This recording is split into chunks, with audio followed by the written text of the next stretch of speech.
Mabuhay sa inyong lahat.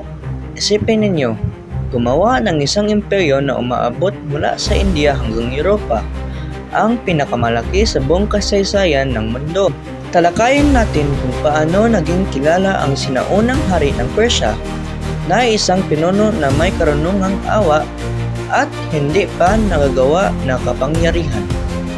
Ipinanganak si Cyrus noong humigit kumulang 600 BCE sa kung saan ngayon ay Iran.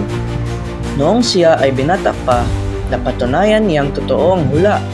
Noong 550 BCE, pinamunuan niya ang isang paghihimagsik na tinalo ang mga Medes at pinag-isang muli ang mga Persian at Medes sa ilalim ng isang pamamahala. Mula doon, mabilis siyang kumilos. Sinakop niya ang Lydia, modernong Turkey, tahanan ng unang pananalapi sa mundo, at pagkatapos ay dumating sa Babylonia, isa sa pinakamakapangyarihan sibilisasyon noong panahong iyon. Ngunit, ang tunay na espesyal kay Cyrus ay ang ginawa niya pagkatapos. Ang kanyang pinakakilalang tagumpay ay dumating noong 539 BCE. Nang kumuha siya ng Babylonia, walang labanan. Tinanggap siya ng mga tao ng Babylonia bilang isang tagapagligtas. Napagod na sila sa kanilang mahigpit na hari. Inilathala niya ang Cyrus Cylinder, isang luwad na tabletang kadalasan ay tinatawag na unang kasulatan ng karapatang pantao sa mundo.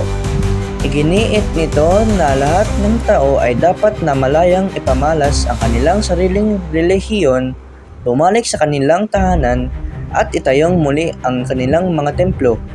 Lalo na, pinalaya niya ang mga Hudyo mula sa pagkakabihag sa Babylonia at pinayagan silang bumalik sa Jerusalem para itayong muli ang kanilang templo.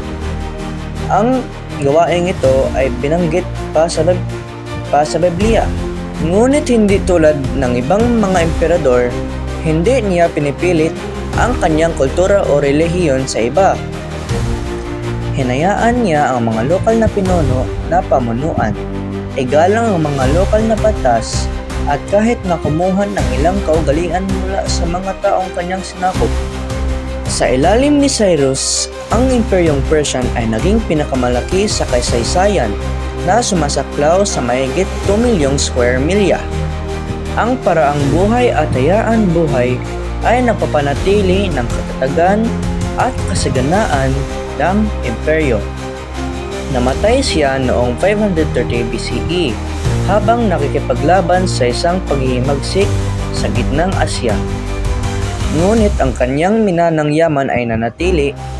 Ang mga sumusunod na hari ng Persia ay nagtayo sa kanyang gawain at ang kanyang mga idea tungkol sa katarungan at pagtiis ay naka-impluwensya sa mga pinuno sa loob ng libo-libong taon.